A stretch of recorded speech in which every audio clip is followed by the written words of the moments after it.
Tom Cartwright. Number 13, Josh Briggs. Number 14,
Jonathan Helton. Number 2, Lorenzo Gatti. Number 3, Lorenzo Pavan. Number 6, Kirk Gibson. Number 7, Andrea Mostriani. Number 8, Sebastian Rossi. Number 9, Simone Gasparini. Number 10, Ricardo Corsada. Number 12, Davide Morri. Number 13, Arturo Lassi. Number 15, Torben Hoschmeier. Number 17, Jan Novak. Number 18, Tobias Mine. Number 20, Ricardo Zani. Number 22, Fabi. Number 23, Liam Kushtafi. Number 24, David Prasasi. Number 25, Pavel Pelchan. Number 26, Gabriel Corato. Number 27, Govani Sultanki.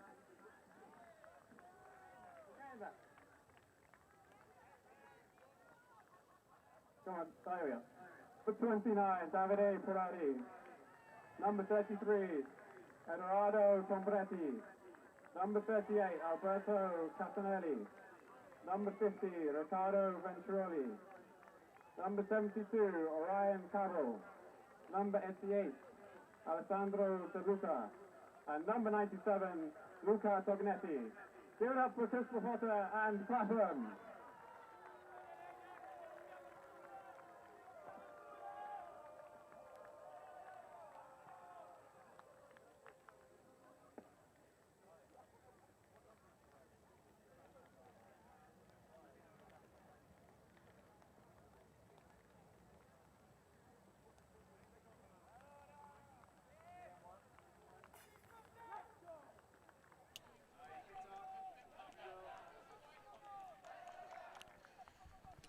Well, welcome to London and welcome to the London invite here from the Grasshoppers Rugby Football Club in the edge of West London. And we are in the men's division showcase game between Clapham and CUSB Fotta. I'm Tom Stiles. Alongside me is the effervescent voice of Mr. Benjamin Rees. How are you, Benji? And what are we looking forward to in this showcase game? Effervescent. I like that, Tom.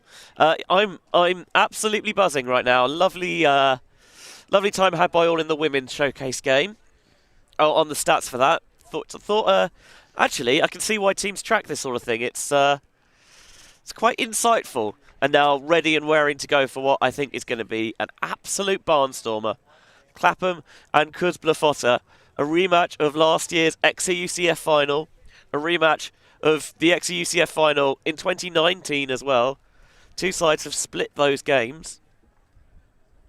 So clearly, you know, with an eye to world, you always want to get that, kind of be on that top ledge of European supremacy, and thinking about later in the season, I think odds are probably on these two rematching in the EUCF finals there as well.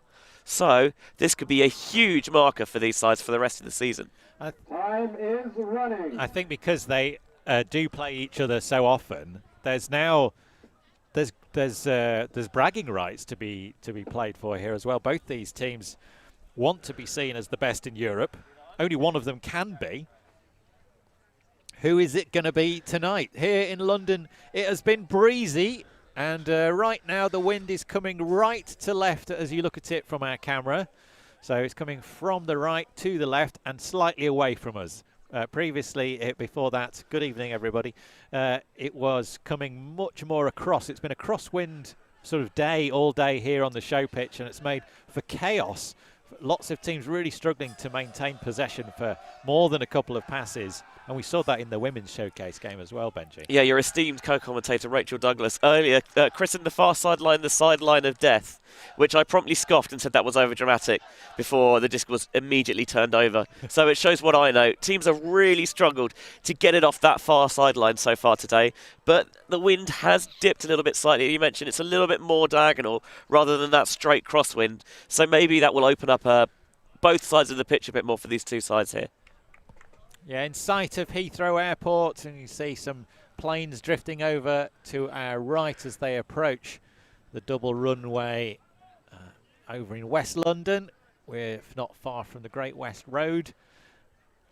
And this side of the city is quite flat in its geography, and that has left the rugby fields here exposed. But it is a magnificent facility. The grass fields, which are behind us, are absolutely flawless. Yeah, it's pristine. The grass is impeccably kept. It seems like it's all the same length. Got the nice lines mowed into the pitches. It's it is a fantastic facility. As much as it begrudges me to praise West London, this is not my part of London. It's weird out here. I'm not sure I like it. Is it the wrong part of London for you? Yeah, we are both A, north of the river, and B, very west. So it's just feels a little bit wrong for me. But I'll make do when the welcome has been as lovely as it has so far today. It really has been. And we see the tall figure of Luca Tognetti amp up the arm and send the disc, and he's throwing that downwind, manages to keep it in. It drifts out the back and then rolls back in again. That's a tough pull. I don't think it did go out the back, because otherwise they would have been able to bring it to the front. So that is a fantastic pull to get things going here from Fotta. Straight up to Wilson. Wilson finds its way to Yo to Ford. Ford to Mead. They've got out of that situation very quickly indeed. Ford cutting across, and it's an errant throw picked off in full flight by Lorenzo Pavin. Tognetti, low release downfield. Hoschenmeier back across to Tognetti.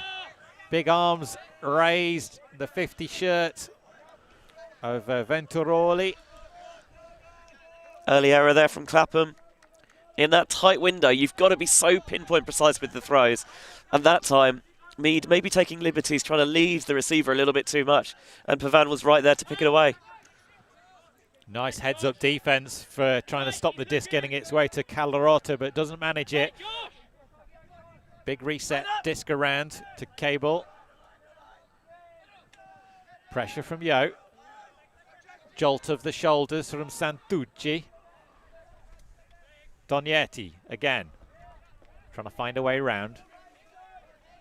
Lots of tight defence from Clapham. The O-line very, very good at getting the disc back, but not today. The disc is completed. Riccardo Venturoli collects for CUSB Fotta. They open the game with a break against Clapham, and we are in for a tight game here, Benji. I think as a neutral, that's almost what you want to see. I think I'd probably put Fotta as the slight underdogs in this game, given that Clapham have the home field advantage, the reigning European champions, fresh off a win at Windmill as well. But you give sides the quality of Fotta opportunities and they'll punish you. This time blading it over the stack, getting it to fade towards that break side where there's not really any pressure on Venturoli and Tognetti, who so often is the engine that powers the D-line offence. Racks up his first assist of the game, and Fotta have taken a 1-0 lead. Mead with that Turnover for Clapham. And it's a World's Year. Both these teams over in Cincinnati at the World Ultimate Club Championships. The World Ultimate calendar rotates on a 4-year cycle through club championships with continental championships 1 year and then a world championships the next. And then it goes back to national teams. So there'll be a European championship for national teams and then a world championship for national teams. All of that cycle has been interrupted by a very annoying pandemic. So we didn't get a national championships in 2020. I think very annoying is maybe understating the impact of the COVID pandemic, Tom Styles, but sure, why not? Yes, very annoying is... but also not inaccurate. That's all I'm going to give it, I'm afraid. Yeah, don't even dignify its presence. Sure, okay, I'm on board. Yeah, the disruption had much greater impacts. But we are in a World's Year. Both these teams have got high hopes. They've got depth. Hillman brings it across to Mead. Oh, player down for Clapham. It's Josh Briggs, I think. Josh Briggs, and he looks like he's in a lot of pain.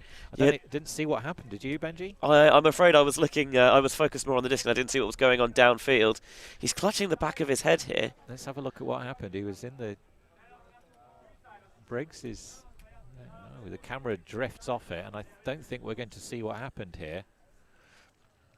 No, it's completely... nobody was watching that side of the field. I can only assume he's hit another player or someone's run into him. Usually you think about Briggs being a handler, but they're utilising him a bit more downfield this season. It feels like rather than getting him from a standing start, trying to find a way of getting him the disc when the offence is already in motion, and maybe he can be a bit more damaging with it. Well, we've got our crew out there, and we'll chance to talk about the day that we've had down here, Benji. It has been a really wind-affected day. This is the only field that's set up across the wind, though, isn't it? The other two fields here at Grasshoppers are set up upwind, downwind. And how's that affected the teams that you've seen? It's been tricky because obviously we've been kind of streaming the crosswind pitch all day, but you can tell that it really is a grind for teams trying to go against the wind. This is good to see Josh Briggs actually able to make his way off this. I'll put my teeth back in. Make his way off the field under his own power. I think he maybe just collided with the opposition's shoulder. Is the word we're getting. So hopefully he goes through rigorous concussion testing and protocol. Absolutely. Wilson takes his place. Ollie Gordon gets it to Ford. Mead is set off deep at pace. Contact made in the middle of the field. Sees a Clapham player on the ground. Wilson has it now. Wilson gets it across to Yo.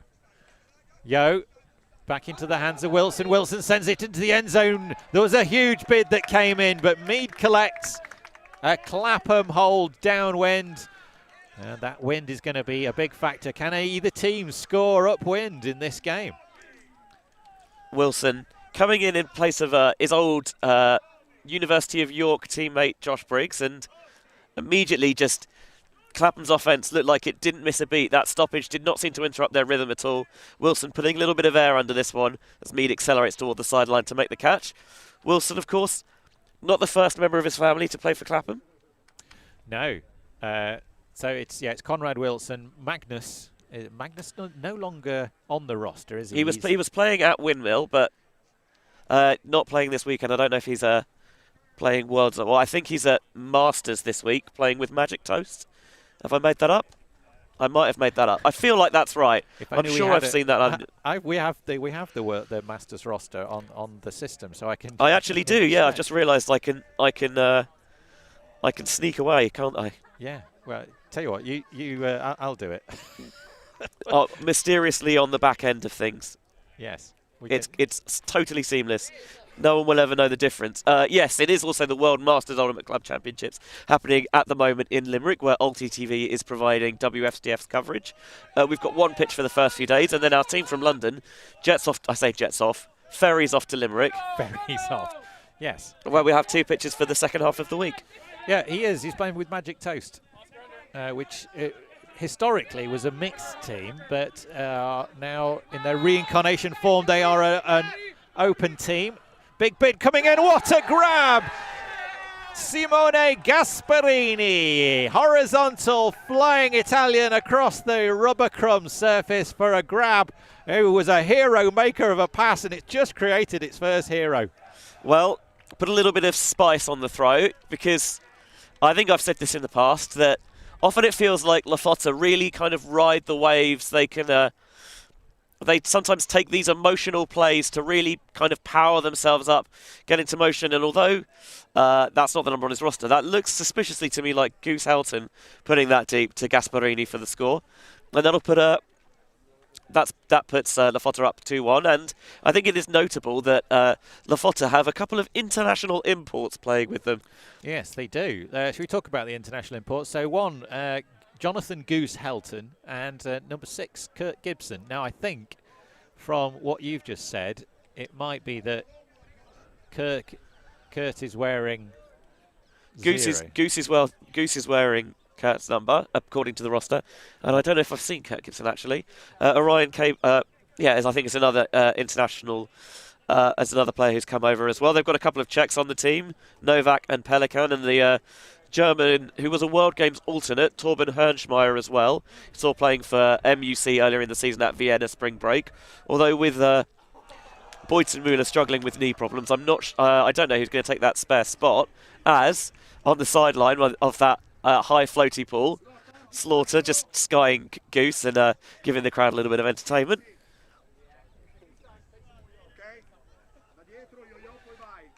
Disc is in with Mead to Tom Abrams. Big bid required to keep that disc alive. There was a lot of pressure coming in from the 50 shirt of Venturoli. Into the end zone, chasing it down. Clapham haven't quite got it yet. It's going to have another big bid, and this time it isn't completed. Venturoli sets off at a pace. Wilson jumps up. And it's pace is taken out of the game a little bit. Guys, you can't stand there. We can't see a thing. Sorry. Trying to sift players out of our field of view in front of us. Yes, we are in the best place to watch the game from. I get that, but obviously if they're watching the game from there, then none of you lot can hear what's happening. So we have had to give them a short shift. We wouldn't want to describe the subscribers of our insightful commentary. No. Downfield. Oh, well, so that was actually into the wind, but the wind, notably, has just dropped. And if it stays like that, we might have a much cleaner game than we were able to have in the women's showcase, because that was a scrappy affair. I think 77's Gibson, and that time it feels like maybe he gave up on it a little bit early, and actually if he'd put the effort in for the layout, it might have been there for him as a tough pressure. Yeah. Wilson makes the catch. I think you might be right. I think Helton's wearing 6 and Gibson wearing 77. They're not on the roster in any other way, so I'm assuming that's correct. And Comoretto is wearing 0, so let's go with that. Yo gets it across to Long. Ollie Gordon has the full juggle there, like 5 or 6 cracks at catching that disc. Eventually it comes down on the turf. Big, high-reaching grab, contact made, but it was enough defense from Wilson to get it down. Davide Morri on the sideline, really unhappy that they weren't able to convert. He knows that they're not going to get very many chances to get turns from Clapham, and they just had one there. And Santucci put it quickly. It sounded like maybe Gordon got a slight brush of it as he tried to make himself big on the mark, but Conrad Wilson did a brilliant job deep. Wilson having a great game out here. Yo is available deep. He's not managed to find him. Mead across field is a better option. Tom Abrams to Yo, back to Long. Long looking to find a way around the mark, with the markers adjusting brilliantly there. Mead with the big fake. Abrams comes back across. Another World Games player. Yo, sorry, that's not Yo. That's Cartwright, I think, coming under. Coming under, yeah. Mead on the far side there. into the end zone. It's calmly done eventually by Clapham. They level it at 2 apiece. It feels like with Clapham, we've been seeing the same players out there year after year after year. And I don't mean this as a criticism, because as you can see, they can still deliver. It could have been any time in the past 5 years. Abrams to Mead to Gordon to Yo. The chemistry and the connections are so well drilled and so well practiced at this point. It feels like they could play Ultimate in their sleep.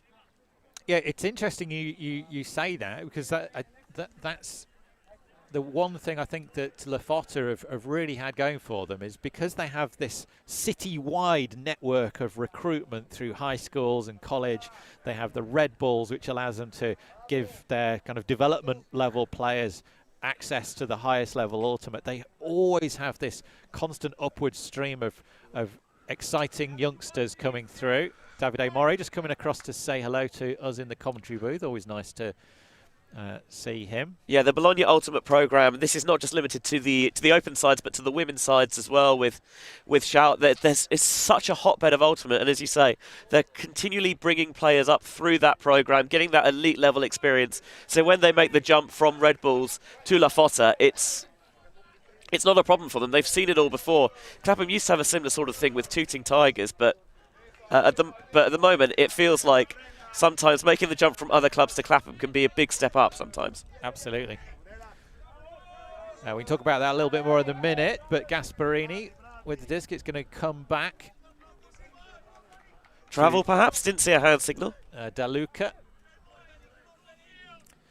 DeLuca marked by Axel Amala. Amala low hands.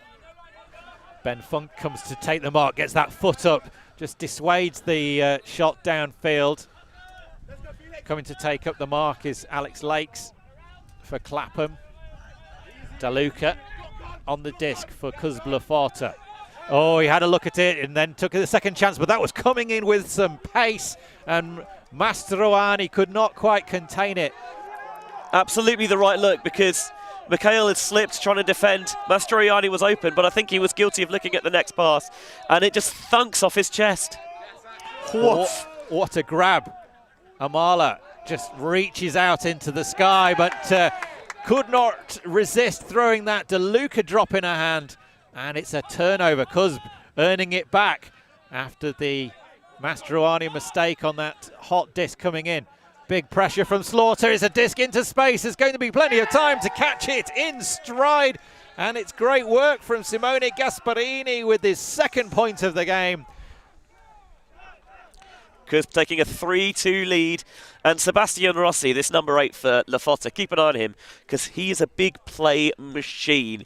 It feels like if there's something expansive, if there's an opportunity to kind of puff out the chest and play with a little bit of pomp and swagger, he's always going to take that chance. He thrives off that, off the stage. And seeing here, it's a brilliant bid down the far sideline from Armola to keep it alive.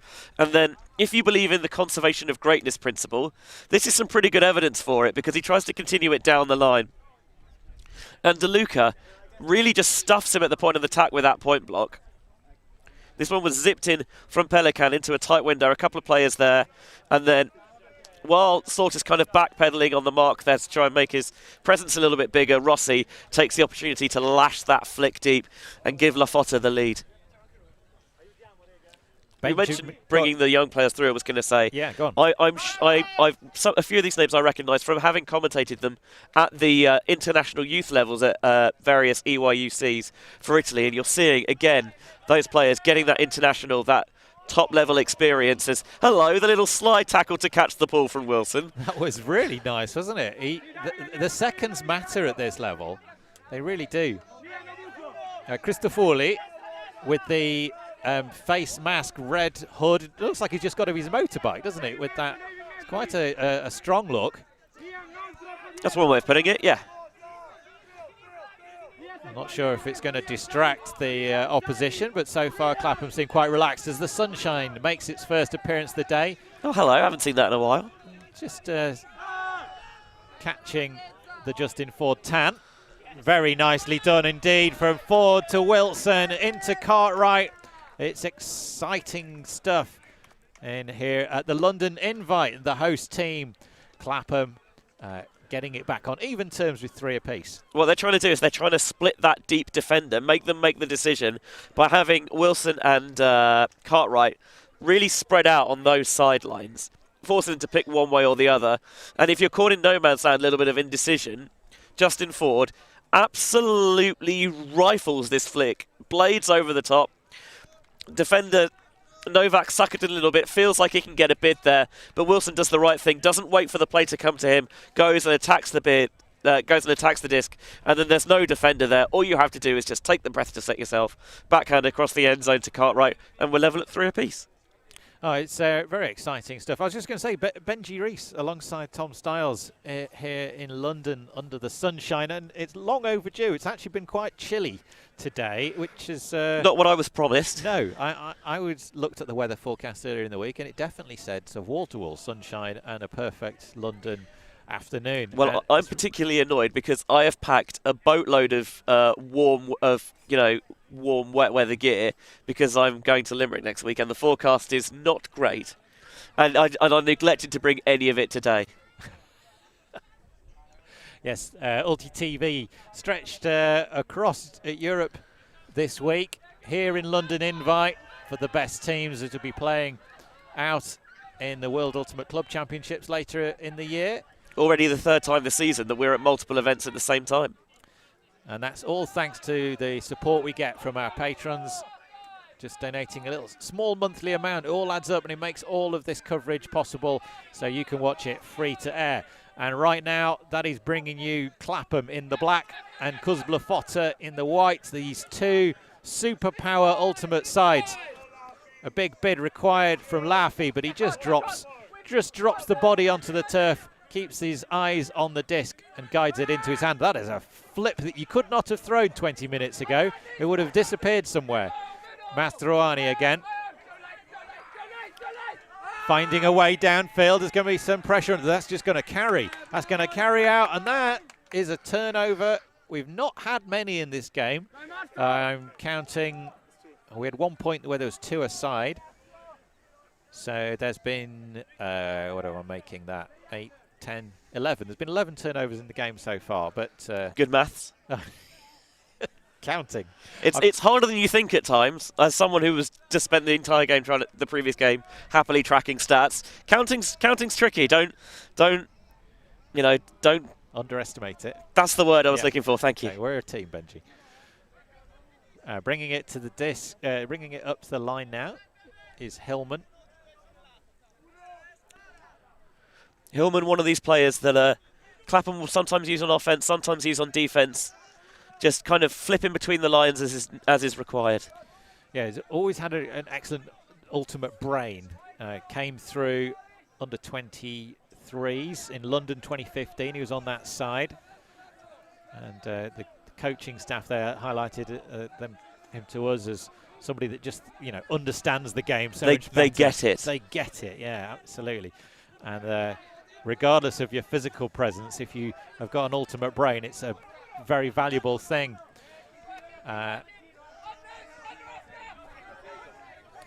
Joe Thompson looks up the line, goes to Conor McHale, continues nicely, looking into the end zone, finds McHale, and that's great flow from Clapham. The combination of Felix Martin and Conor McHale down the line. They were uncertain why they had so much space, but McHale just kept on running. Martin found him, and that is a break to Clapham. We're back on serve, and it's 4-3.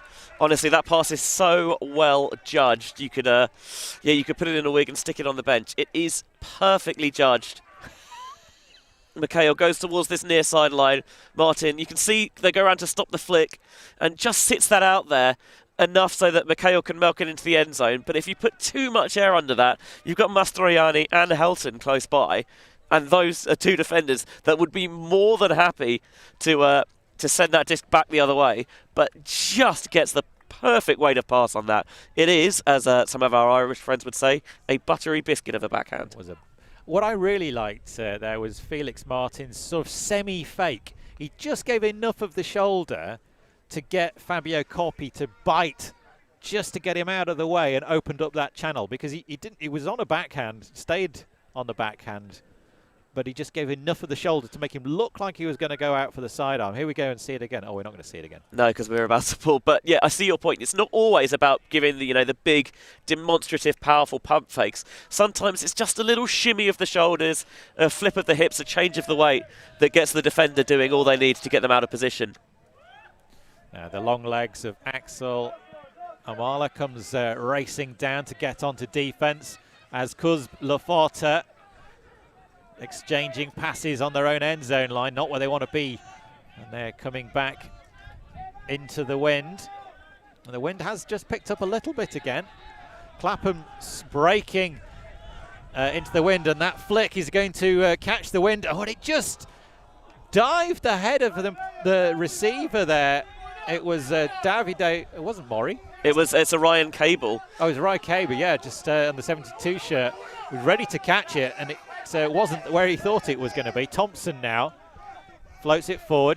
Ben Funk got Ollie Gordon cutting, but a good defensive awareness there.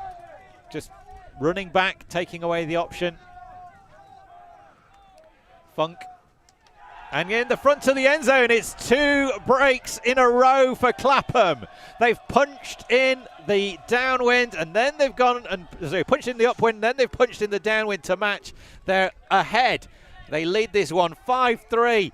The home team are rising here, Benji. Yeah, do you think Amala's pumped about catching that? You'll see the look on his face as he's catching that break. I think he's pretty pumped. They get the disc into the middle of the field nicely. The mark comes around. Lakes, gets that inside backhand there, finds Funk, and Funk to Amala with the emphatic spike down, face first onto the floor. And they were 3-2 down not 5 minutes ago, and now they're up 5-3. Both of these sides have the ability to just put the foot down when they need to. And the D-line taking 15 passes to score that there. Just nice, calm, assured, not rushing it, not, we'd not seen teams sort of string together that many passes in the previous game because of the wind. Both of these sides, their D-line offenses do not play offense like a D-line, where usually you give them a little bit more license to shoot. You trust yourself to get the turns back afterwards, but it's been so clinical from both of them. The turnover came from that deep put from Rossi. Just a simple straight-up drop for Cable, and that's one that he's going to want back.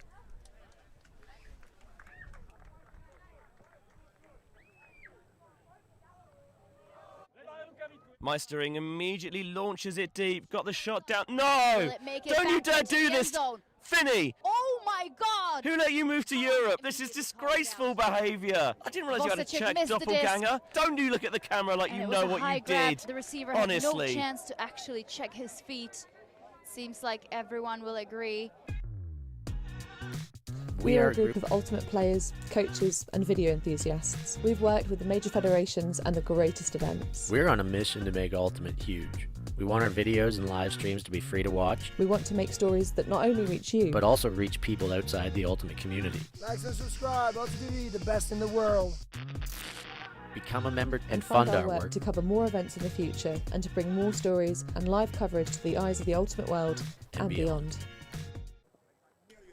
I see there's a good little bit of banter going on in the chat, discussing about whether UK or Italian Ultimate is stronger.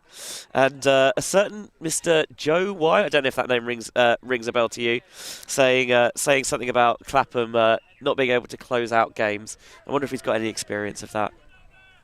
He absolutely does. From Tom's tourney, but you know that. Of course I know that. Unfortunately, I live and breathe this sport. Well, we can't see a thing at the moment because CUSB Fotta is standing right in our way, but I assume there's some Ultimate going on behind them. I have to watch the monitor, shouldn't I? There's a full sideline on the other side, guys. Yeah. The big disc going upfield. There's going to be some pressure, just jumping to try and get anything there. Oscar Mondiano, but the perfectly weighted pass downfield picked off. We told you that Rossi's a big play machine. You can't take your eyes off him because we've seen him do it with the disc in his hands. This time he's going deep. They break it off this near sideline nicely. It's just a little pop in stride, and Arturo Laffy just opens up the arm, puts a bit of air underneath it. Modiano's close, but he's not close enough. And Rossi rips it out of the sky, gets that left foot down in bounds as well. I like the defensive effort there. I think that, you know, he knows he can't get there, but I'm going to do everything. I'm going to get, you know, look like I'm going to get close. But the concentration from Rossi, his point to go with his assist from earlier in the game, absolutely flawless. I'm not just going to say this because I like the guy, but I do enjoy when players, you can tell they're beginning to make a bid and then realise that, oh, I'm not going to get there, and this could cause contact, or I could make an awkward landing, and they pull out of it a little bit. I think that is good, smart ultimate. It is, absolutely. Yeah. If you can't make a bid without taking out the play, you don't make the bid. Oh, theoretically, absolutely yes, but unfortunately, you do see it happen. Abrams to Ford. Two of the fittest guys in Ultimate. Gordon to Ford again. Mead sprints forward. Another incredibly athletic player. Ollie Gordon changing directions, trying to find a way through, and Justin Ford just makes himself available. That break around is quality stuff into the hands of Cartwright. A little dart back from Briggs, who's back on the field, and he has the disc now. Good to see him back after he took a injury sub for what looked like a head injury. Ford, front of the end zone, and big contact made. Ollie Gordon in contact there. Is it a turnover? I'm not sure. I haven't seen any hand signals. Barzassi comes and rips it away. It absolutely was a turnover. It was a clean D, and Ollie Gordon was already committed, landed on top of him. Let's have a look at this again. There might be some discussion here. It's interesting this is what you talk about, because Barzassi definitely does get there first. There might be discussion about whether he's cut across. I think he's cut underneath Gordon. Gordon was diving for that disc, but the mistake, I think, is from Ford. I don't think that pass is on. One of the things we were talking about earlier was actually getting into position to make the pass. Ford didn't have time to do that, so he's gone with a little wristy snap, and it wasn't in a good place for the receiver, and it has been turned over. Yeah. I always think it's better to maybe have the discussion and then retract it if you need to, as I think we might have to get a replacement disc out there. Yeah, that might have been the casualty of war. Innocent bystander in the crossfire between Barzassi and Gordon.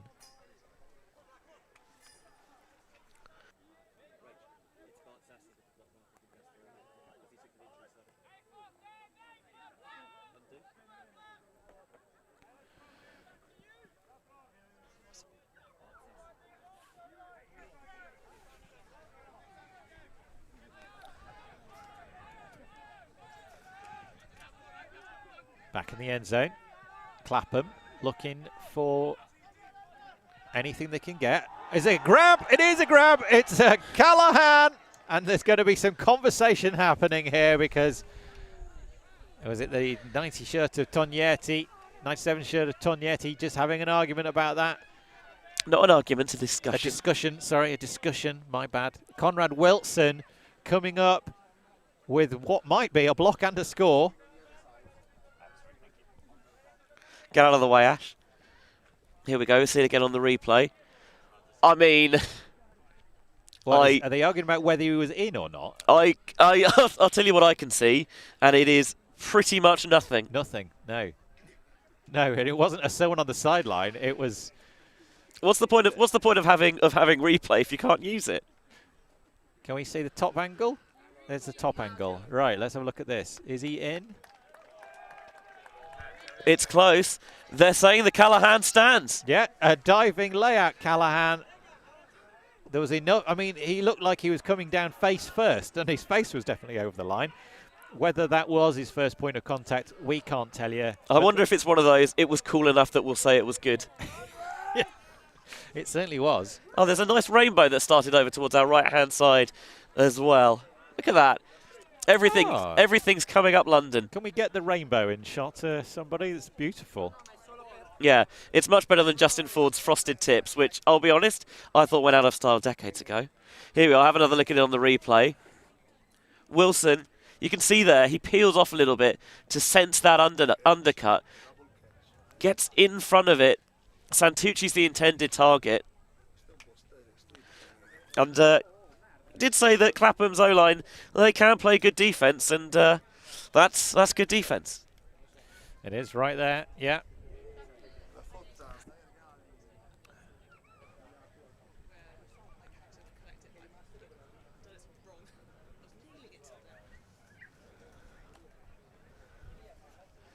So the sun is out, and Clapham are up 6-4.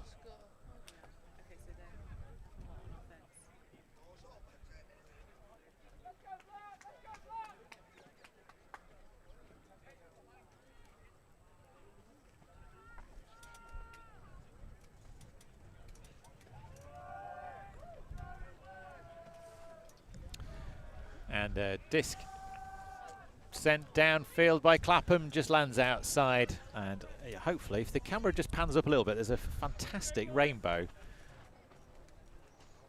Yeah, sending over that wind turbine in the distance.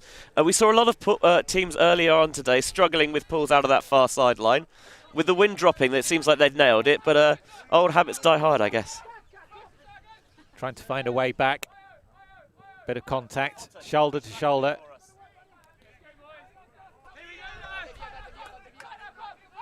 Big shot going downfield, chasing it. It's going to be a big bid required, and it goes out.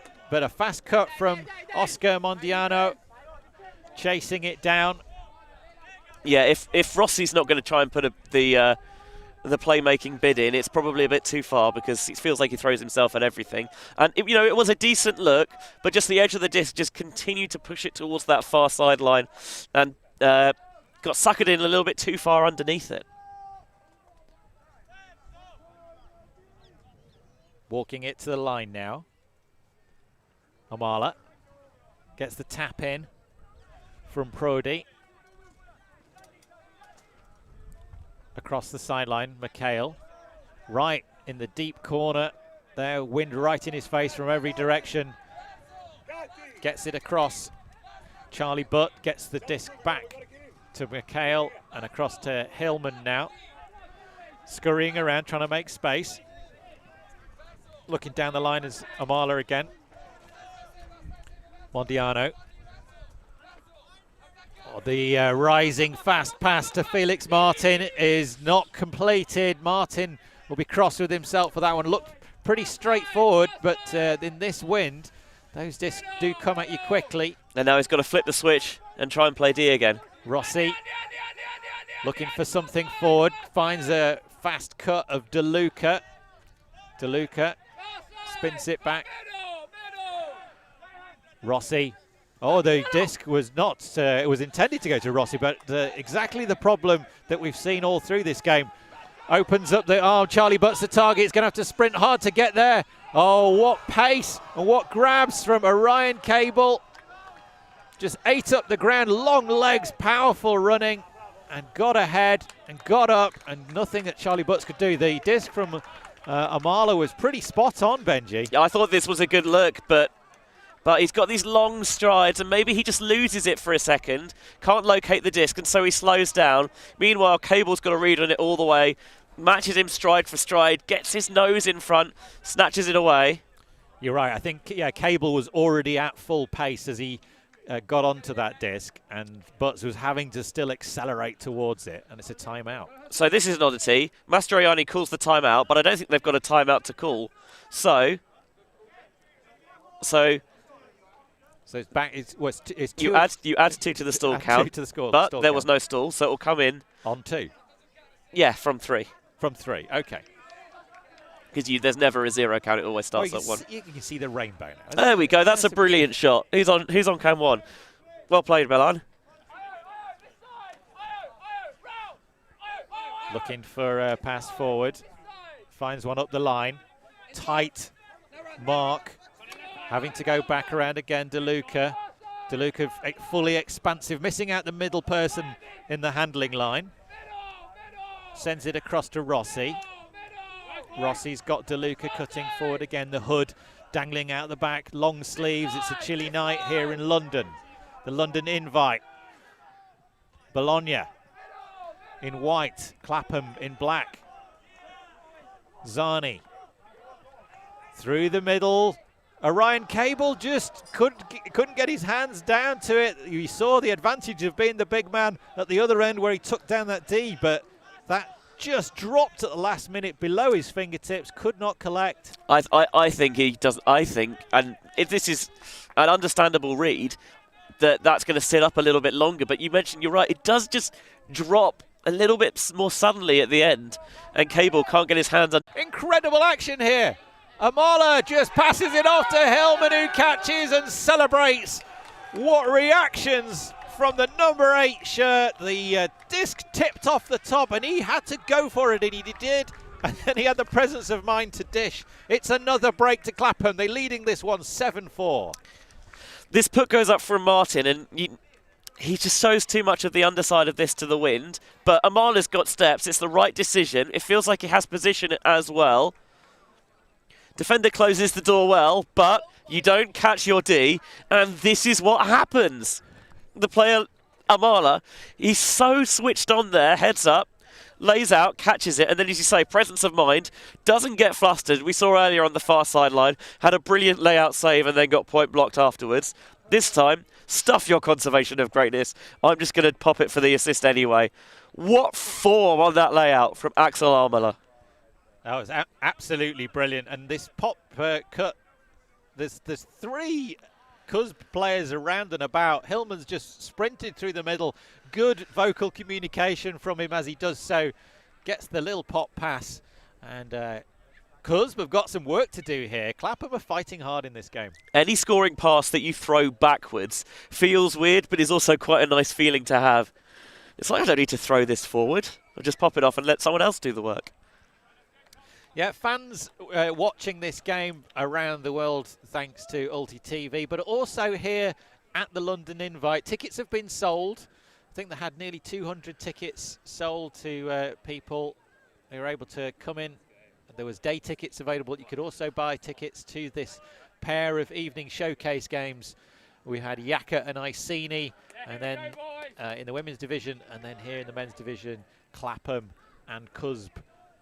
2 of the powerhouse teams that do not count CUSB out just because they're trailing by 3. We both have seen bigger turnarounds, bigger upsets than that. Helton comes for it but doesn't collect. Gordon's buzzing around. Clapham get a chance for 3 turns in a row, and they've done it! Ollie Gordon! 3 to another turn.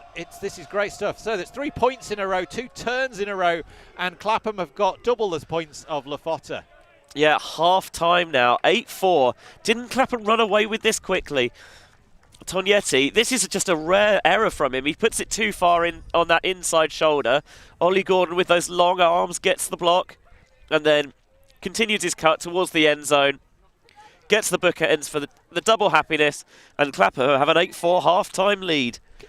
Can we just say, Benji, how, I'm not going to say un-Clapham that movement was there, but they were taking just the available player. Almost, you know, if they'd been reading Felix's hex attacking kind of decision tree, that was exactly what it would look like, isn't it? So, I think you're right that it is a key core of kind of hex offense, but I think generally a lot of offenses, taking the open pass is never a bad option. The number of times I see people look off open passes only to throw worse looks later on really infuriates me, and there are some offenses where, you know, you focus more on those big yard gaining cuts. You're happy to play for field position a little bit more perhaps, but you know, taking those you know, simple principles, you know, facing to pivot the centre of the field, going for those little pop-offs and those open passes, I think generally just good signs for an offence that's working well, as Clapham take an 8-4 half-time lead. Yeah, we'll be back in just a minute after these messages.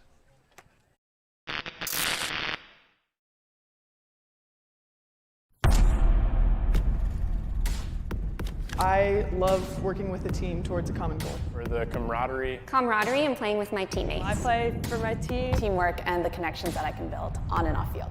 For the community and the exercise. Because of the community and the competition. I like playing Ultimate Frisbee for the competition. I play for the competition and the fun. For fun. Because fun. I love getting to work hard. You get out of it what you put into it. Leave everything out here. Every time I step on the field, I want to be a better player. You know, give something people to talk about. Be happy but never satisfied. To step away from real life and focus on Frisbee. I play because I love Ultimate.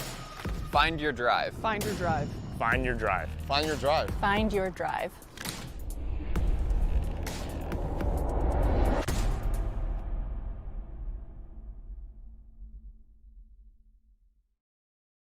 Bichon picks up, and they've got a short field. They've got another goal. It's tied up at 12. I cannot believe what I'm seeing Can here. Lola Dam chase that one down? That is a score for Hartelijke Elverkel. Fantastic run by Julia Love. We're on a mission to make Ultimate huge. And we believe that that requires knocking down the paywall. We want our videos and live streams to be free to watch, and we want them to go viral. When you become a member, you enable us to improve our working relationships with tournament organisers, events and federations. And you'll help us to produce live stories for Ultimate fans, and to generate new fans with our enhanced content. We are a group of Ultimate players, coaches and video enthusiasts, and we want to bring you coverage on a more consistent basis. We want to make stories that not only reach you, but also reach people outside the Ultimate community. Ciao ragazzi, support the community.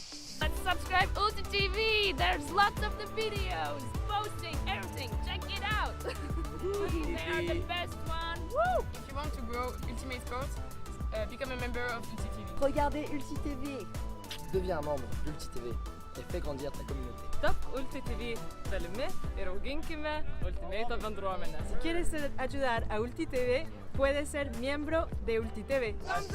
Everyone, follow Ulti.tv on Instagram, on YouTube. They've got everything. Best content. Like their pictures if you love Frisbee, just do it. We're counting on you. Bli medlem på Ulti TV. Became member of Ulti TV. Mamma mia. Contribue au développement d'Ultimate avec Ulti TV. Like and subscribe, Ulti TV, the best in the world. We want to grow Ultimate. we want to grow Ultimate. We've worked with the major federations and the greatest events. We have our signature style 2-camera setup, with thousands of hours of experience. And our crew is globally dispersed to facilitate coverage everywhere around the world.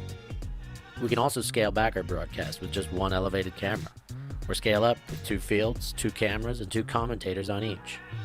We work with local teams and we all have the same mission, to grow the sport and bring it to new people by providing live coverage and new stories. Become a member today on our Patreon page. And fund our work to cover more events in the future and to bring more stories, ideas and live coverage to the eyes of the Ultimate world and beyond.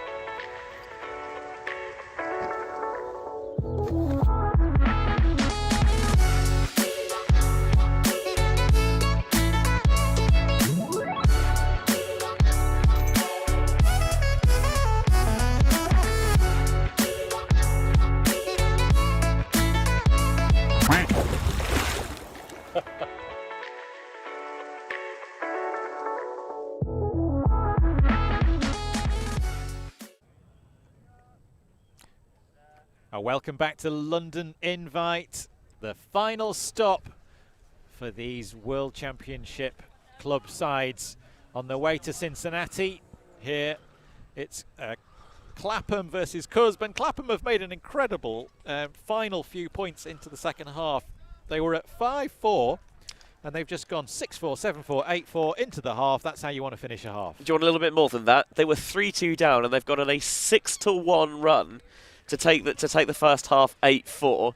It's a long way since they got broken on the game's first point. It does feel like that, and they struggled in those opening points. It wasn't just that first point; they really didn't look like they were finding their flow very well. They were really being made to work for it. But it's all turned around in that second half. Myself, Tom Stiles, alongside Benji Rees, with the pleasure of joining you on this rather blustery and rather chilly London evening.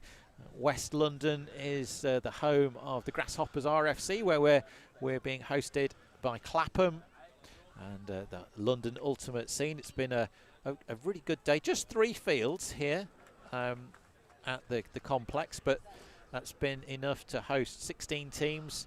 Lots of games through the day. Slightly shorter games, Benji, but I think all the teams have appreciated the level of competition that's been going on as we see some of the highlights from the first half. Yeah, it's why you come to tournaments like these, so you can test your mettle against the continent's best as a nice little warm-up for Worlds. You're getting these tight, intense games all the way through, so you're used to playing at that Worlds level intensity. And as well, it helps that the schedule's written in such a way that we stream every team once today, which is really nice because it also means it's an opportunity to get a little bit of an adjustment to playing under pressure of being on stream under the lights, quote unquote, and also allows teams to maybe do a little bit of scouting as well. Yes. A lot of the players here for both these teams, particularly Clapham, have got players going across to play in Alabama as part of the World Games. It's the premier tournament for the sport of Ultimate. The World Games is kind of the understudy to the Olympics. All the sports that aren't quite Olympic sports, or maybe some of those that have been Olympic sports at one time and aren't anymore, they play at the World Games, and flying disc is part of that event. The reason I love the World Games is because, for me, it really encapsulates what we want to show as Ultimate on the world stage. You know, you play it mixed. You know, genders share the field, tight rosters, 14 aside, so, you know, none of this, like, we'll bring 30 players along and everyone and their dog. You know, you've got the real cream of the crop, the elite of each country out there, and, despite the fact it's the biggest stage of them all, still self-refereed. Yeah, it absolutely is. They play with game advisors, and the game advisor crew do a fantastic job. But it is really a spectacle, and if you get chance, I'm sure there'll be a way that you can watch all of that coverage throughout the week from Alabama. I'll find a way, don't worry. Even if it's someone with a secret stream in the stadium. Just got to say, what an amazing pull that was. Right? Absolute stonker. Conor McHale into the back of the end zone with the wind, trying to make sure he doesn't overthrow the back of the end zone. Beautifully done. Pressure, and they've got the turn. Not collected in stride. Gasparini gives it up. Clapham, the D-line rolling. Thompson trying to cut free. Amala again. I thought that hammer was open to butt on the far side, but I understand why he didn't go for it. Trying to find a way into the corner. Amala is going to come back around. Hillman's got plenty of time to collect. The tape lifting up a little bit in the breeze. Thompson doesn't catch his foot. Sprinting across the front of the end zone. Morri for the score for Clapham.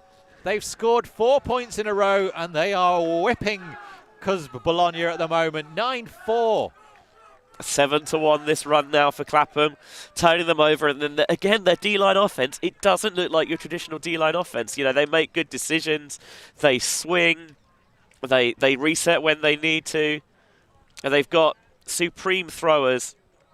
And Hillman there uses that inherent lefty cheatiness just to get it around the mark of DeLuca and just float that towards the break side, where Morri, who's a relatively new addition to this Clapham roster, making his impact felt there, showing that you don't necessarily have to be the biggest, most physical defender to make an impact. But in tight defence, the reason that disc turned over was because Clapham were right on the shoulder, and Gasparini didn't really have an opportunity to make a catch that I'm sure without the defender breathing right down his neck, he definitely would have made. And then Morri just times that cut nicely to the front of the end zone. 9-4 Clapham lead now. This is a statement they are putting down. Yeah, the teams will be tuning in from around the world to kind of check the status of European Ultimate, and this is a really good way of seeing it. Clapham have had a bit of a rough season, particularly at Tom's Tourney. They got knocked out by Is No Good in the semi-finals. Didn't even make the final there. Didn't make the final at the Elite Invite in Bologna earlier in the season as well. But they came back strong at Windmill last weekend, Benji. They did indeed. Convincing champions over Mooncatchers in the final, 15-7.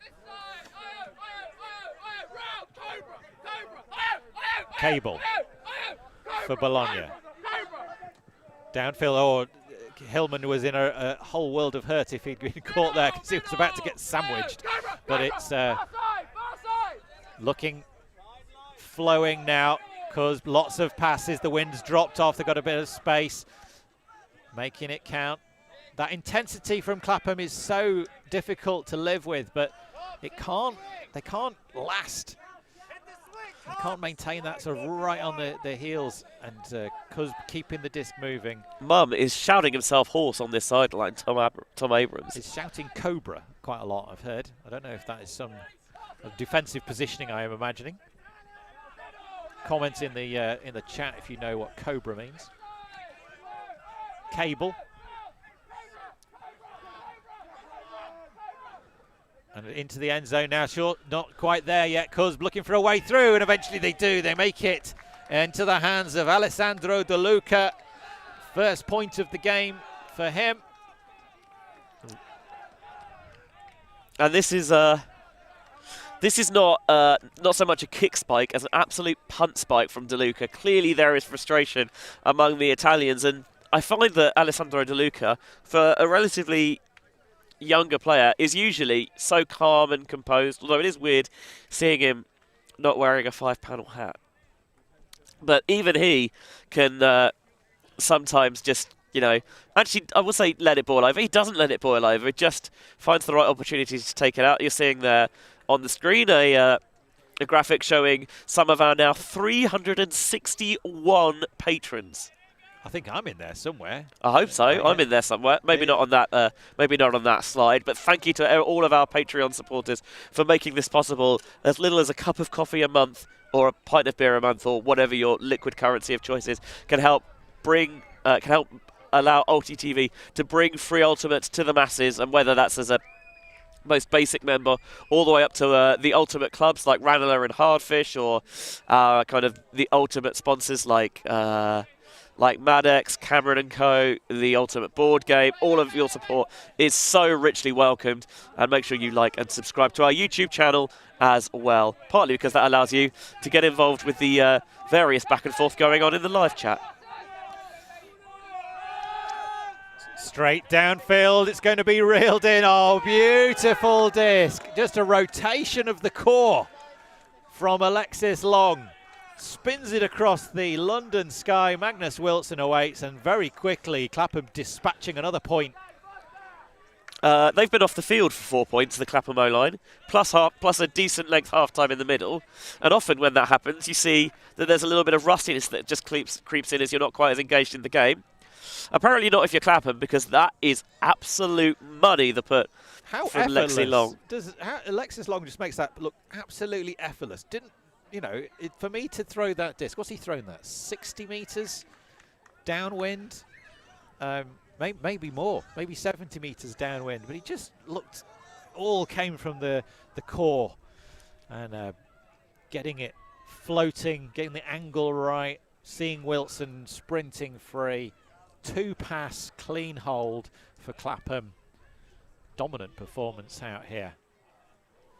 Yeah, again, do not put it beyond Bologna. That's a bit of a mouthful, isn't it? To come back. But at the moment, you have to say that the hosts are sitting pretty. They'll be delighted to do that in front of their home fans. People able to buy tickets online. We're chatting with some of the SICK team, the London second women's London team. And they were delighted to have such a high-quality tournament literally in their backyard. It's an expensive business, this elite level ultimates. Conor McHale with a rolling pull down the sideline, and they've immediately trap Lakes on the mark. managing to find the disc through to Pelican. Back to Zani, across the field to DeLuca on the far side now. DeLuca cuts. Zani opens up the shoulders, sends it. It's going to be a big cut down there from Gasparini. Rakes the work with the legs, doesn't need to lay out, and catches it in stride eventually. Nice work from Bologna. Be honest with me, Tom. Was there a moment where you thought that Gasparini's going to have to lay out for this? Absolutely. So did I, and I was emphatically proved wrong, because he turns on the afterburners and he motors towards the disc, and in the end he's actually slowing down, just such as the fleetness of foot across the ground and a tiny little bit of showboating to try and energise his teammates as he makes the catch. Again, that little fake is all that's required to pull the mark out of the way. But here we go. Look, he's going to have to lay out. No. Brilliant throw as well from Riccardo Zandi. Yeah, I don't know quite how Gasparini got so free. The defender, I think the defender knew once that disc was up that it looks like he begins the deep cut, and then he just shifts the shoulders a little bit to get the defender thinking, okay, he's going to plant and come under. As soon as the defender's hips turn, he continues that cut. You try and get the help defender to come in, but no chance for either the Clapham duo there. That is Gasparini's disc all day. That's his third goal. Scored half of Fotta's points. Obviously the target in the end zone. We've traded a few clean offensive holds now. CUSB are going to be coming out on D now, seeing if they can disrupt. Oh, the Briggs flick. Is it perfection? It is perfection. Justin Ford rolling back the years, using those sessions in the gym to just get free. It's effortless. And the flick from Briggs. Brilliant to see him back out after he took an injury sub earlier in the game. What a put. I was going to say that Ford might have found the fountain of youth, but actually I think that's just the peroxide he's put in his hair. It's clearly trying to sell something that the rest of the body is not making up for. But Briggs, look at this, bombs that flick, and Ford, he could have made that cut any time in the past. How long have I been doing Ultimate now? Nearly 15 years. I've been doing it longer, Benji, and he could have done it. Yeah, definitely. Long time. He's been at the very, very top of the game, and he still is. There's no question of it. I mean, just in stride. We know what a weapon that Briggs flick is, and I feel a lot of the time Clapham get forced backhand just because people know that Briggs can absolutely bomb it, and then that time got too flat on the force, and Briggs needed no second invitation. Yes, that was one of the bits of analysis that we've picked up on from a few teams, is trying to take away the Briggs flick, but you can't stop it all the time. Yeah, that's how you know you've made it, when teams completely alter their game plan specifically to take out that specific throw. One player, one throw, because it's so deadly.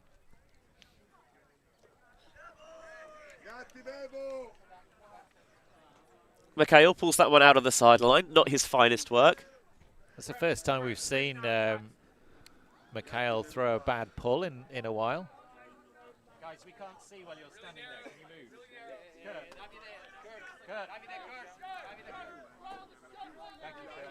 Grazie. Just getting them to Bologna to step back a little bit and flexing my very limited Italian. In the middle of the field, Bologna.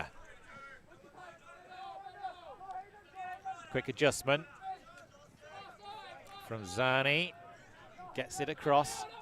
Big pressure coming out of the deep space. A flick into space. Zani continues and Zani catches.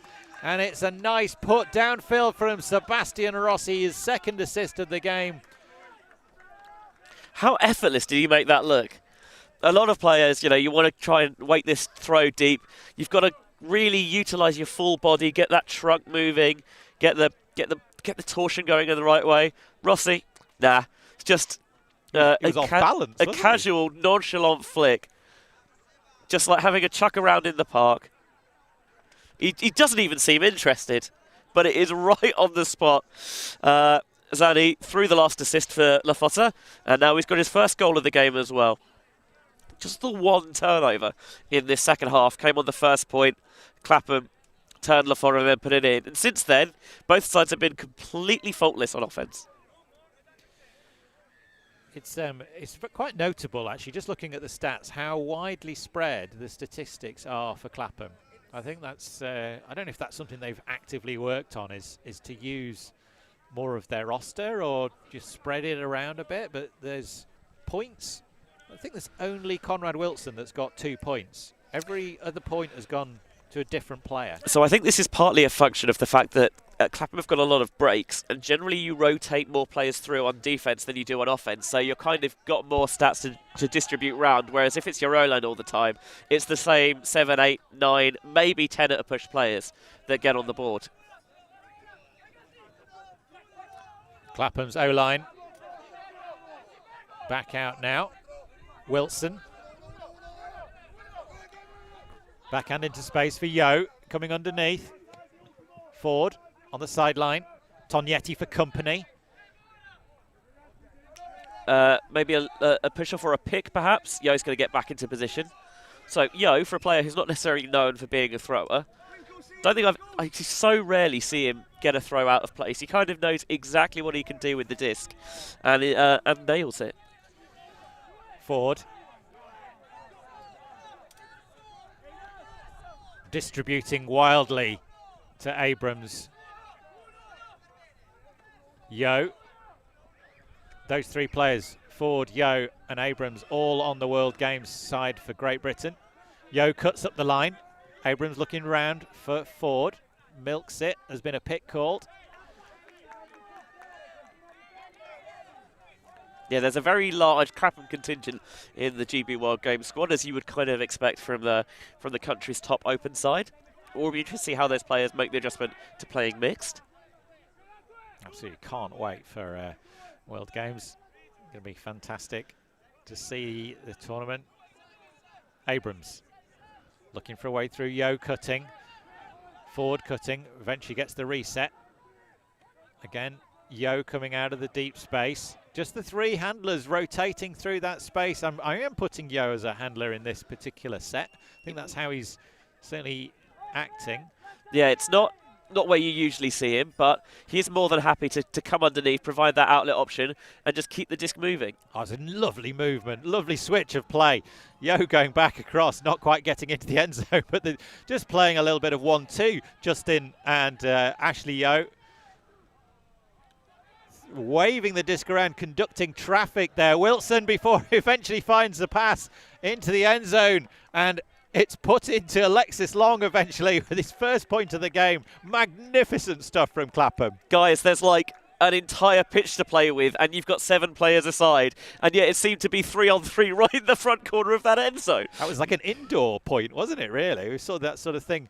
When you're playing indoors against a zone, you're sort of doing this Wilson-esque conducting of traffic, eventually finds that little pop through. Yes, the push pass of all things, just to get it out of that hand quickly. It's really difficult often to get enough rotation on a flick in such a short window, and with the offhand backhand there is sometimes the transfer of the disc between hands, which is not always easy to go. With a push pass as well, you get that little bit of extra reach, and Wilson's putting that long wingspan to good use there, getting it around the mark, zipping it into Long to give Clapham a 12-7 lead. And it's been absolutely clean for the last 7 points for Clapham, and just the 1 break. So this half there's been 1 turnover, which was a Fotta straight out of the half, and since then we've had a turnover-free game. 18 points, sorry, 18 passes in that last Clapham possession. Most of them seem to be Yo, Ford, and Abrams doing a lot of work with the disc. It always amuses me how you could get some of the best teams in the world, doesn't matter which division, and sometimes everyone just gets preoccupied with jamming it in the front cone. Oh, hello. That's a dreadful full pull from Mikhail. We've been complimenting on his pulling prowess. I expect better heckling from the crowd on a pull like that, to be honest. Yeah. Conor Mikhail also incredibly successful disc golfer these days. He uses his skill with the disc Someone very effectively. Someone tells me that that's where the money is, unless, of course, people subscribe to the Patreon. Just standing right in front of our commentary booth there, get them out of the way. And CUSB trying to find a way through. Clapham's defence staying strong, jumping it in, not quite at the front corner yet. Disc is on the ground, but it's going to be picked back up. Yeah, Funk came flashing across because he saw the opportunity for the block. And he's absolutely stripped him there, yeah. Yes. Understandably quick, uncontested. Yeah, no question at all. Trying to find a way across. In the back corner is availability, but it's trying to go all the way through the middle. Lots of players moving around, having to step out the end zone again. CUSB looking for a way through and pops it over the top. Mastroianni with the grab eventually for CUSB. Fotta, and another clean hold for these offensive teams. They're trading out this second half. It's not going to be enough for CUSB. They need to get a turn. Will this be the opportunity coming back out on defense again as the light is starting to fade, Benji? Yeah, saucy little scuba this. Pelican tries to chime it in at the front of the end zone, but can't quite drag that back foot enough. And then, again, everything kind of gets a little bit congested to the front, and he decides, well, sod this, I'm just going to take that little over the top, the scuba, to Mastroianni at the back of the end zone. Both of those players get in their first offensive stats on the board. Rachel Douglas and Bryn Styles. Any relation? Coincidence? Yes. They are our stat keepers for the game. They've credited Mastroianni with a couple of turnovers, so trying to get himself in the positive credit there. Also showing the value, I think, often when everything's going this way and that, and all over the place, if you see yourself with a little bit of space, sometimes it's worth it just to kind of not literally sit there, but just hold in that space and trust that your handlers have the vision to find you. Yes, the lurking, if I stay here long enough, they'll forget I'm here sort of play. Big put downfield from Davide Morri to get this point underway. We've not had the time cap come on yet. Wilson finds Yo forward. Gordon cutting. Abrams sprinting across the field. Slows now and turns. Running out of options here. Morri and Ashley Yo. Bit of a discussion on the mark. I don't know what the call was there. Maybe fast count? Too much contact. The most imposing forces in the game, Davide Morri, a veteran player. Oh, a change of direction required from Briggs. Loses the footing, and it's a turnover from Clapham. The first turnover they've had in this second half. The first turnover they've had since it was 7-4. Just a simple miscommunication, I think, between Briggs and Abrams. They're wearing the same. I'll call them athletic tights so that I don't accidentally give any brand sponsorship. But otherwise, they do not seem to be on the same wavelength.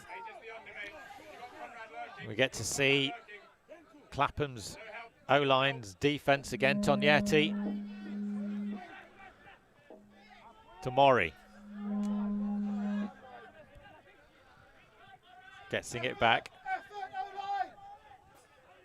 Morri. Back to Tognetti. I think that sounds like they're trying to get the PA system to say that time's going to be over. Yes, it's 80-minute games. We were on 71 minutes, so no. 70-minute games. Oh, is it 70-minute games? Oh, it is times. Sorry, my bad. 70 minutes. It's been 70-minute games in 80-minute slots. Ah, okay, right. That's the confusion. So it is the time. Well, let's assume the time cap is on. So it'll be finish this point, add one. So it's probably. There we go. So that is officially time. Downfield, Briggs going to have to bid. Oh, just a football. I don't know whether he was going to get there in the end, but Josh Briggs has just done a sort of a kick D. That's legit, right? Just a little tap and run. Yeah. I mean, I'm assuming he didn't lay out because he didn't want to injure himself, or he felt he could get there with the foot, or I've never seen anything like that. I love it. You know, maybe thought it's difficult to get down low that quickly at that angle. Maybe thought that the disc was going to die and he didn't need to. And then actually, having not bid, just outstretches that right leg and boots it through the goalpost, although didn't get the conversion. Poor form, Briggs. Well, Clapham have got it back.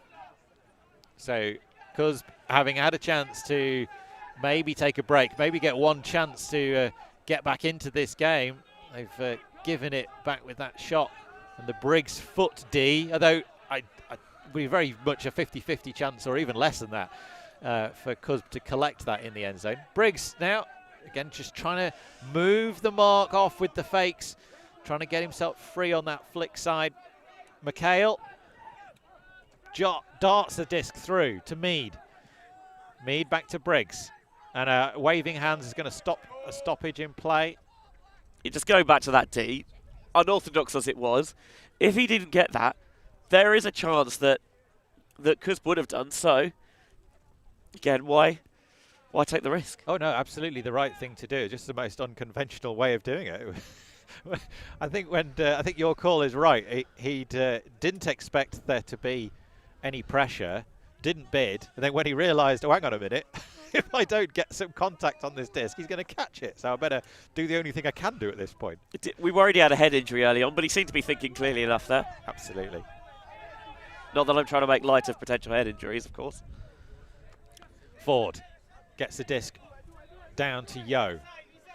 Return pass. Conor McHale cutting through the middle, gets it. Very quick offhand dish. So he's not offhand, he's a lefty, isn't he? He is. Briggs rises high, showing the athleticism to go with the throws. McHale back to Briggs. Briggs looking for a way through, looking for a way round. There's a foot in the end zone. And eventually scored, and it's, is that Yo? It is indeed, 13-8, game to 14. It was interesting because Ollie Gordon made a cut towards the front cone from the back of the end zone, and then Justin Ford saw the same space, but from the front of the end zone and tried to cut laterally. But rather than kind of communicate, okay, there's two defenders coming into this same space here, we can maybe make use of one of these players elsewhere. Everyone gets sucked in towards that front cone. And they find the break where Yo is all alone, and then a little bit of toe drag swag at the front of that end zone puts Clapham 1 point away from victory. Toe drag swag, I like that. I put that in the dictionary of ultimate terms. Yeah, this the highly selective thesaurus for the extraordinarily illiterate has found its way back onto the commentary desk. I don't know who keeps putting it here.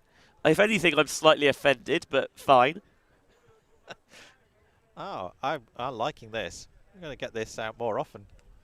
You know, some of my co-commentators bring their own sort of phrase book into the booth, which I'm an admirer of that. Oh no, I love that I love the fact that you get the opportunity to work with a lot of different commentators who have their own style of things. Yes, Liam Grant is always known for doing his research, and he's got his literary profundities ready at hand, ready for whenever a moment strikes to break them out. He's there. Yeah, thoroughly enjoyed working with Corey Sostray this season, and his enthusiasm for all things overhead.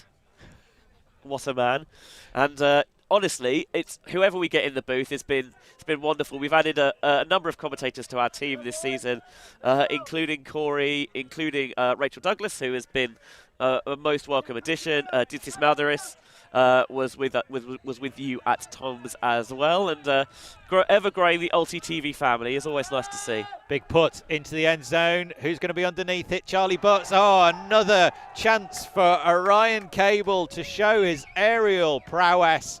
And that Charlie Butts versus Orion Cable's gone the way of Orion Cable twice now. Butts really losing out. And Butts is a big guy. Was he 6'5"? Look, he's at least a foot taller than I am.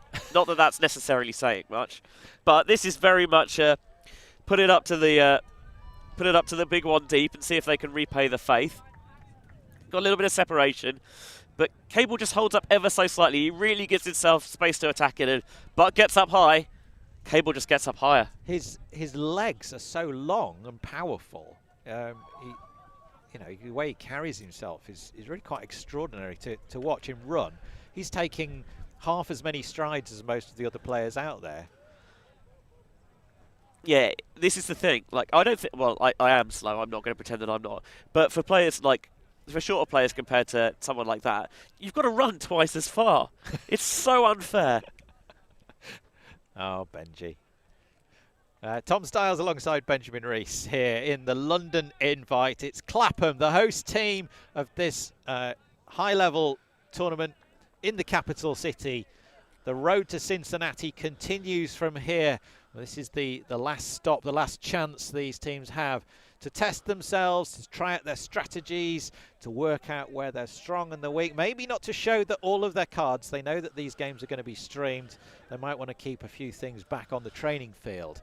But there's nothing like high-level Ultimate in front of a crowd on a camera to improve the way you play.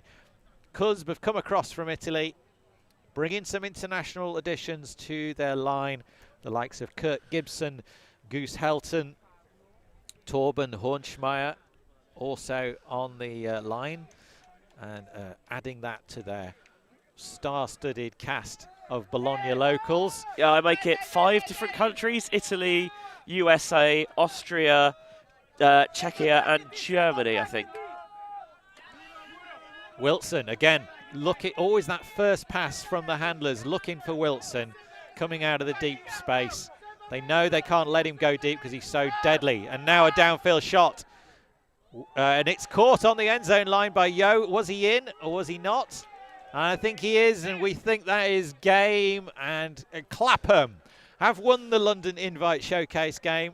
There is more action from London Invite tomorrow. Do stay tuned. But it's been a really emphatic performance from Clapham. Benji, do you think they'll be satisfied with how they won that game? I'd have thought so. It feels like they haven't necessarily even hit top gear so far. There were times when they put the foot down and it was devastating, but you always sometimes felt that maybe there was a little bit more. And Yo versus Gibson, that's a showcase game matchup if ever there was one. And Gibson's backpedaling slightly, so is Yo, but Gibson can't get those outstretched arms there in time. And Yo judges this one really well. Just sticks the landing as well. Nice little kind of nod of the head and applause. Knows that he's been tangoed on that occasion. And that will give Clapham a 14-9 victory, looking in very ominous form this weekend. They really are. Well, thanks very much for watching this evening from London. We hope you've enjoyed it. And if you have enjoyed it, don't forget to like and subscribe. That bit's the free bit. And we'd love you to do it anyway. It helps all the other people in the Ultimate world know. And maybe some people that have never seen Ultimate before, helps them know this is some really exciting sport we're covering here. Also, if you would like to put your hand in your pocket and you've got the ability to do so, you can support Ulti TV's work around Europe and around the world directly for a small monthly donation. We would really appreciate that. Helps us bring live coverage and support all the work that we do. We're in 2 cities this weekend. And that's only thanks to all of our patrons for doing it. Yeah, this is the 3rd time already this year that we've been at multiple places in the same weekend. We were at Tom's and European Masters, at French and Swiss Nationals, and now we're here at London Invite and also in Limerick for the World Masters Ultimate Championship. Isn't that a beautiful shot there? Yeah, the rainbow in the background. The sunshine in West London. And the best part about this all is there's even more Ultimate for you tomorrow. Let's have a look at this action again. This Orion cable reaching up and taking that big grab. Impressive stuff. And I think this might be, this is the disc that hangs up. Just watch the reaction here. This was from the first half. The touch and the reaction from Amala. Don't catch your D's, then you always leave that door a little bit open. And Amala absolutely burst through it. We get started tomorrow 10 o'clock UK time, so same time we started today. We've got women's semis, open semis, and then the women's final and the open final. And while you're doing that, on your second screen you can watch the coverage on the WFTF YouTube channel from the World Masters Ultimate Club Championships taking place over the Irish Sea in Limerick. Beautiful stuff. So thanks very much again for watching from London, from the London Invite. For Benji Rees, I've been Tom Styles. Thanks very much for watching, and catch you back here again tomorrow for more.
Alti.tv